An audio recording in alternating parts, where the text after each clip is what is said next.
Scientists are not alarmists. In fact, they tend to under-predict things because they don't want to be called out for being alarmist. Science can tell us what's happening now and can give us predictions for the future, but it can't tell us how to solve this problem. Politics and human interaction have to do that. So let's talk about the solutions, the story of solutions. The Industrial Revolution, where we started harnessing all this energy, it brought us tremendous benefits at some cost. We don't intend to go backwards. We're not going to forget how to build cars. We're just going to power them differently. I want to explain a concept from economics called tragedy of the commons. There was a common field in England where anyone could graze their sheep. And it was to the advantage of individual farmers to put as many sheep out there as they could. However, when everyone did that, it destroyed the commons. So the individual decision to optimize for oneself ended up destroying everything for everybody. That's called tragedy of the commons. And that's the problem with climate change. It's a problem that we all need to solve together. If we look at our own individual situation and we try to optimize for that, it's bad for everyone. The next concept is called negative externalities, and this is a cost that's suffered by a third party. So if I'm drilling for oil and I'm selling you the oil and you burn it and you enjoy it, but the pollution destroys the environment for somebody else, that's a negative externality. Negative externalities are costs that are typically not paid by the people who should pay them. So we need policies that can deal with those things. The Citizens Climate Lobby has a solution, and it's based on economics. It works simply like this. You tax the thing you want less of. You want less carbon dioxide, you put a tax on carbon dioxide. So you go all the way upstream to the well or the mine, and you put a tax on carbon. That tax then trickles down through all the processes and all the systems that deliver products to us. And it shows up in the marketplace when we look at the products and we see ones have carbon in them, they cost more. Ones that don't have carbon in them or less carbon, they cost less. So in the marketplace, when we're making our decisions, we have free choice. We can do whatever we want. Nobody's telling us that there's a regulation that you can't do this, you can't do that. If you want to drive a Hummer, you can still drive a Hummer. You're just going to pay more and more for that fuel to drive that Hummer. And then the idea is that it goes up every year, which gently starts this pressure and then builds it over time. Now the key part of this process, or this proposal, is that all that money, if it goes into the government, is going to create a huge government. And a lot of people don't like that. So the idea is to return that money to all of us in equal shares. And then we can take that to the marketplace. And in effect, people who use less carbon are going to be ahead. It's a progressive tax because rich people tend to use more carbon than poor people do. And everybody gets the same share. All right? Warren Buffett will get just as much money as I do. Life will still be good. The 21st century will be powered by 21st century energy. It'll be all electric, I'm convinced of that. There'll be renewables. There will be a smart grid that helps us to use that energy most effectively so that we can go to 100% renewable. And if we do it smart, it'll cost less. Here's just an example of some of the things that are already possible. Electric cars, this is just half of the list. There's quite a large selection and it gets larger every year. What can you do? What can one person do? I think the most important thing is to just talk about it. Talk about it with your friends and your family. Tell them it's important to you. And then listen. Listen to how they respond. And go ahead and look if they have questions. Go ahead and look for the answers. I trust that if you look, you'll find the answers that say that carbon is causing problems and climate change is real. Go try out one of the many carbon footprint calculators that are available on the web and see what your impact actually is, and then start to think about how you might do things differently. And individuals can't solve this problem, but we can all help. And we can motivate other people to do something. And I believe that these solutions are going to come from the bottom up. We can't expect the government to just write regulations that are going to take care of this problem right away. So in closing, what are the stories we tell about ourselves? Are we capable people who can solve a problem that threatens our future and could end up in the extinction of the human race? Or are we resigned to not being able to do anything about it? I know a lot of people who that's the answer, and I'm shocked. I think if we tell ourselves the story that we can solve this, we will solve it. We are bound to one another on this limited planet. No one gets out alive. We need to recognize that our actions have consequences. Our environment is the womb of all life. Looking out for one another is in our own best interest.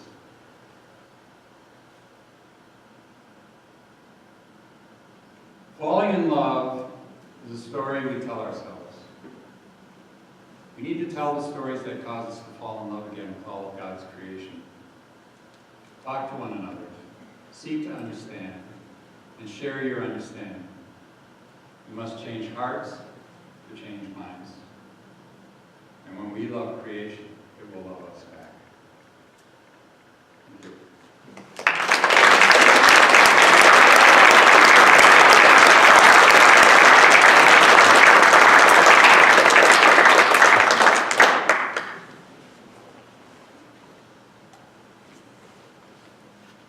Okay, we're open for questions. So would anyone like to start any questions? What would you say the window is for action in this regard?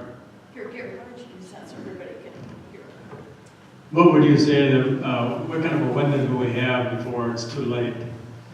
So the Paris Accord, which we all heard about from several years ago, talked about a goal of 2 degrees centigrade, that if it was just a stake in the ground and we were trying to figure out could we make it.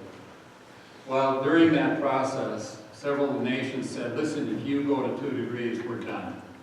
You know, we're most vulnerable and our nation will no longer exist. So could you please try to stop at 1.5 degrees? In the process of going back and looking what it would take to do that, the scientists also looked at what's the difference between 1.5 and 2 degrees of warming. And they realized that the effects were about twice as bad. Now we're already close to 1 degree. And so the window for stopping is very short. The numbers I heard are something like 12 years to get the ball rolling. We don't have to solve the problem in that amount of time, but if we don't have the momentum toward a solution by that time, we won't be able to catch up. The problem with carbon dioxide is, unlike most of the other forcings, it's not short term. It lasts for thousands of years. And so, imagine that you had a scale and you're measuring the climate and all the natural forcings are causing the scale to bounce around. So it's hard to tell what's caused by carbon dioxide. But then you've got somebody there who's sticking refrigerator magnets on the scale. And over time you realize that the scale is reading higher. Even with all the things that seem to be normal, there's something going on. That's what carbon dioxide is like. And nobody takes those magnets off. We talk about taking carbon dioxide out of the atmosphere, but it's very, very hard. It's free to put it in there. It's very expensive to take it out. So we have to get busy soon.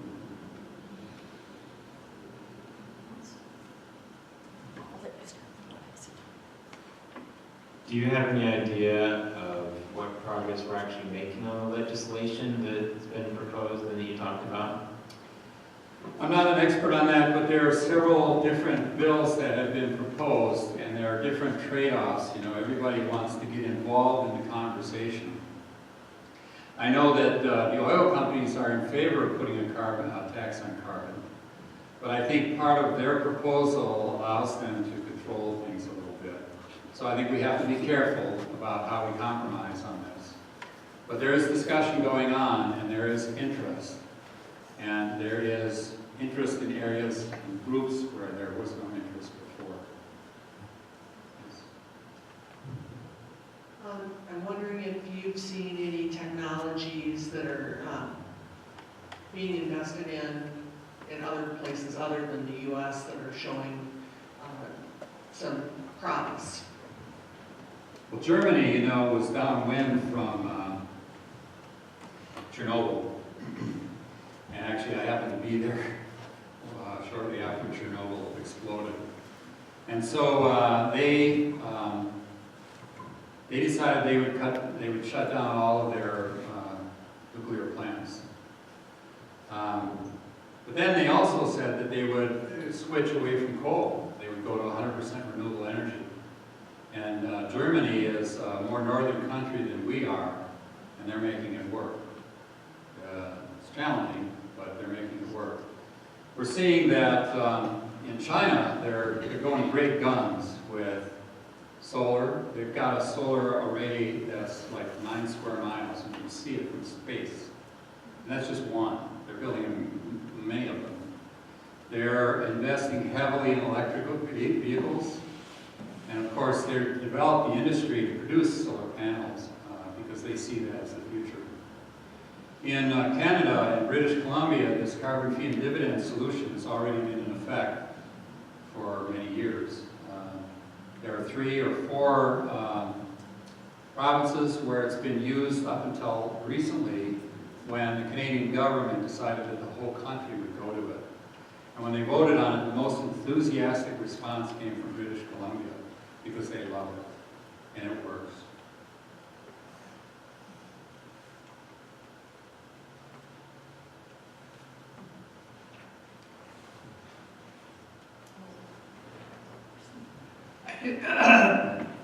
Pardon me. I just had one question. Again, the issue that comes up about this constantly is the cost. In other words, the first question you had is the rapidity with which this can occur. The question with the cost is how quickly can you replace coal, gas, with solar and wind. And the problem is, if you can't do that quickly while you're doing that, who will lose with basing this on electricity is people in the middle class who will not be able to afford the price of the electricity. Okay. Because I don't know the answer to this. First of all, I'm not giving you the answer. What the problem is that electricity is economical at the present time because it's based on, you know, the use of coal and gas, as far as I know. And the problem is, if you want electricity produced by solar, wind, etc., etc., etc., then that may happen, but will it be economical? And that's, I think, the biggest argument here is economically, can the middle class or people that are not in the 2% of the United States afford this conversion? Well, let me stop you. Let me stop you, because this conversation is based on an assumption that the electricity is going to be more expensive, and that is a false assumption. Okay? Can you open your mind to the possibility of that? Because when you build the infrastructure for renewable energy, you have an upfront cost. And so it looks more expensive to begin with, but then you get rid of the fuel costs. And so over time, it ends up being cheaper. There are already places in the world where wholesale contracts for electricity generated by wind undercut all other technologies. Already, today. And the technology is improving all the time. Now, one of the things that doesn't get counted when you talk about cheap coal and cheap electricity from coal is those negative externalities. It turns out that fossil fuels are subsidized at the rate of 160, this is worldwide, okay? And there's probably some argument about how this number is calculated. But the number is $160,000 per second. Subsidies going into fossil fuels, which make it look cheaper to generate electricity with fossil fuels. One of the things that is part of these proposals for carbon fee and dividend is you get rid of all subsidies. You just let the economics take over. And I believe it'll become real clear that coal and gas are not cheap. Not cheap.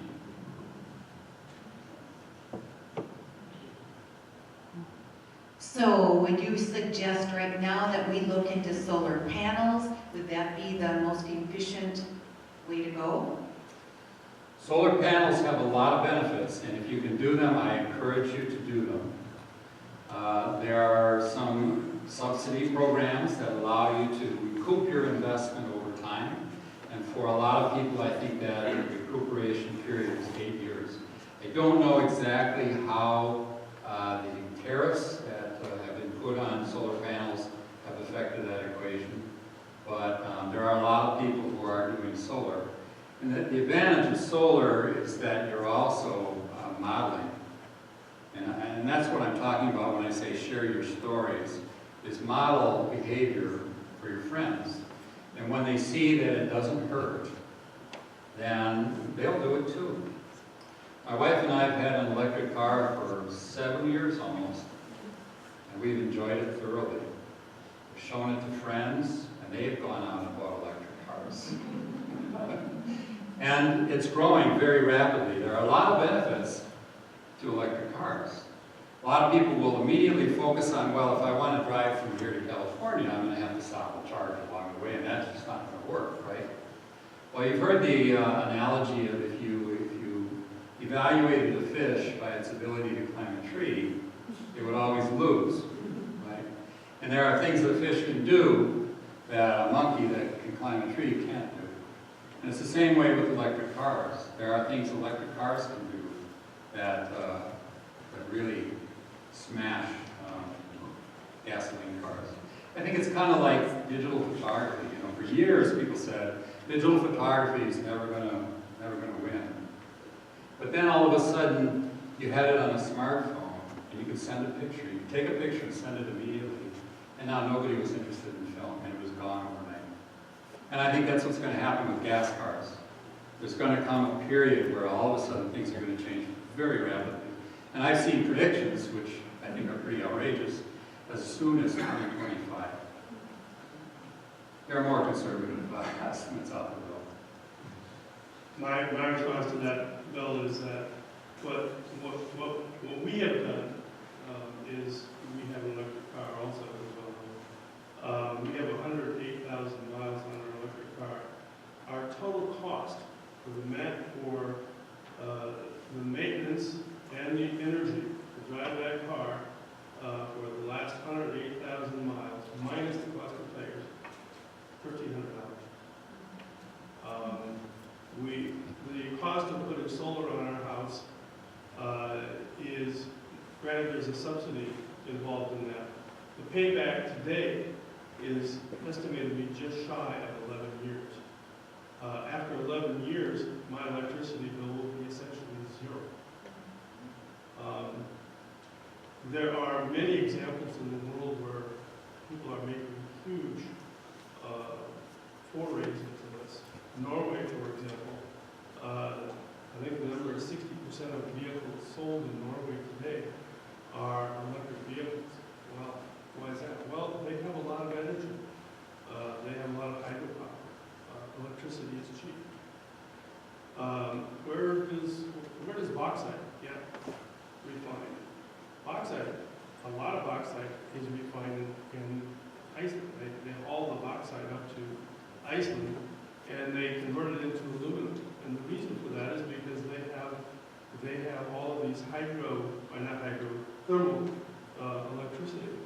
And so they can produce electricity very inexpensively, making aluminum cost much less. So there are a lot of things that individuals can do, but there are things that are happening nationwide and worldwide that are making huge changes. We have a question. You mentioned impacting water. water quality is a huge issue, and the amount of water available is a huge issue. And for us in rural Minnesota, it's hardly even talked about. When you look at southwestern Minnesota, where they're piping their water in, so would you talk about the water issue as well?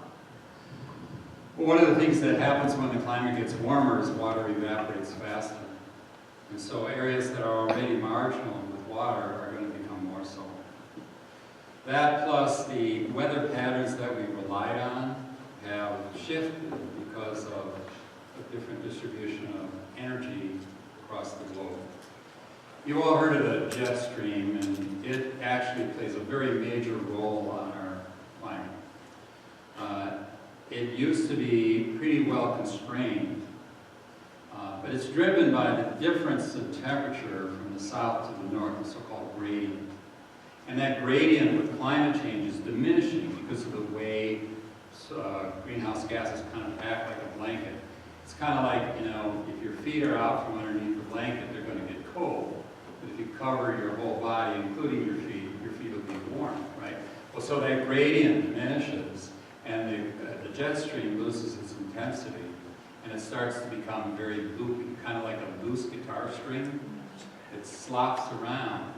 And so we get these kinds of weather patterns where it'll be just going straight down, and you get a polar vortex outbreak, and you get cold weather coming in that can be really brutal. Or it can be the other way, and it can happen in a week, and where it's all of a sudden bringing straight up from the Gulf super hot air, really changing the way things work. So it's changing where the snow and where the rain falls. It's changing the mix of snow and rain. So places like California, where they depend on the snowpack to be an effective reservoir for moisture, are having to deal with the fact that the mountains aren't going to hold on to the moisture for them. And Mount Everest, which, you know, the glaciers supply India with water, those are melting and they're losing that reservoir. And that's a big problem around the world. So what you're saying, what I'm hearing you right, is that there's not as much of a discrepancy between what's going on in the North Pole and the equator now. Because the North Pole is rising temperatures. So the Northern latitudes, so yes, you're asking about the effects of greenhouse gases on the gradient from north to south. greater on the pole, and that's what's causing the jet stream to oscillate. And that's why we will have more occurrences like the next few days, but at the same time, 2 years ago, end of February, it was 59, 58, 57 for about 6 days. The technical term is loopy. I mean, that's one of the weather phenomena that you're talking about by, yeah, the jet stream becoming loopy. Right. Here's an interesting statistic.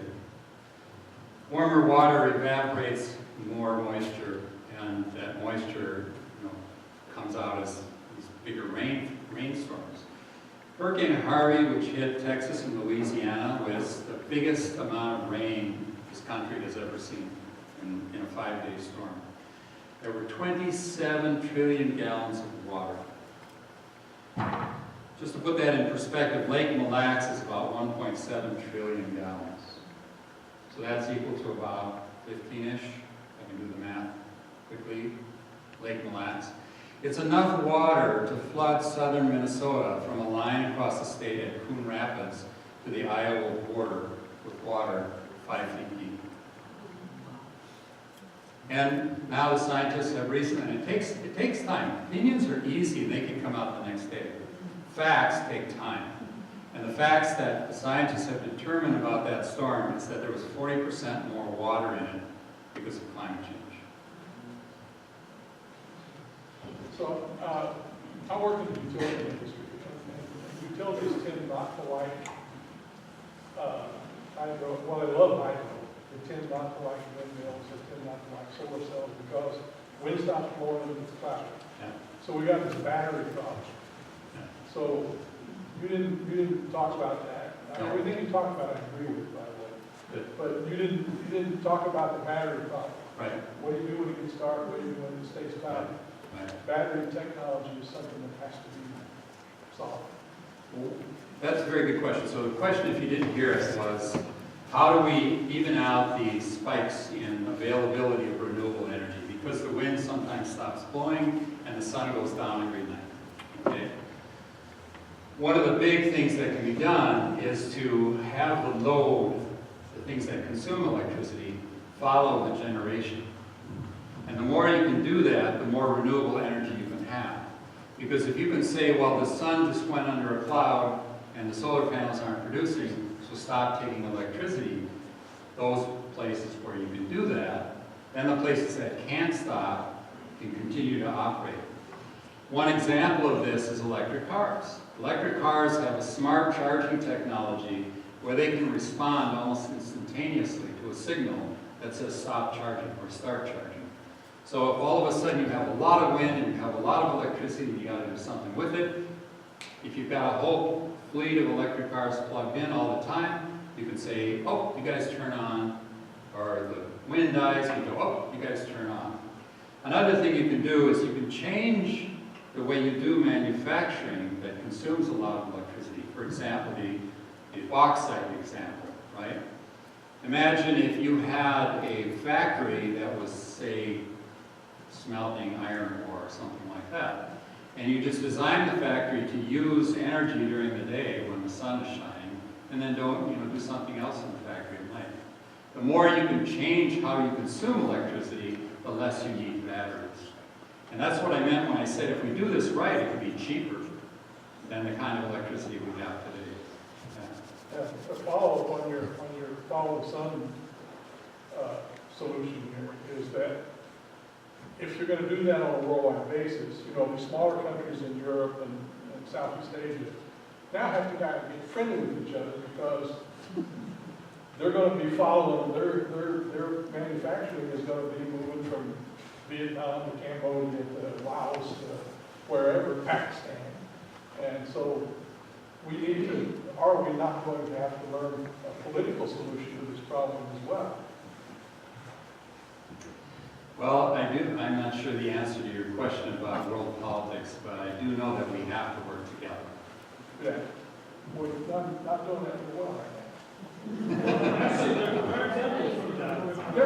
think there's Burma, I think, that actually has a negative carbon because they export so much electricity from the hydropower. While you're on the battery question, will you comment on massive increases in electric cars and batteries, disposal of batteries, number one. And secondly, the environmental effects of mining for rare earth metals and the drastic increase in that.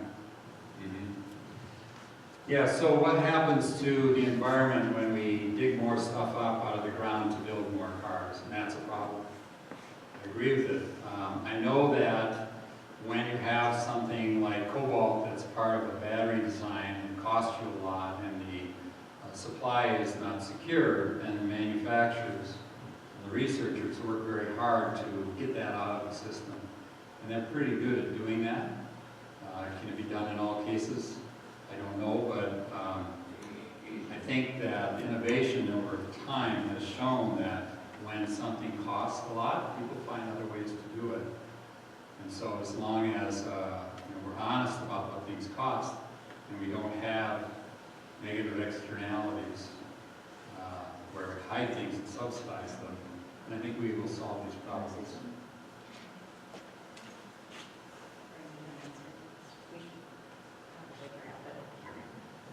Sounds like it's time. Yeah.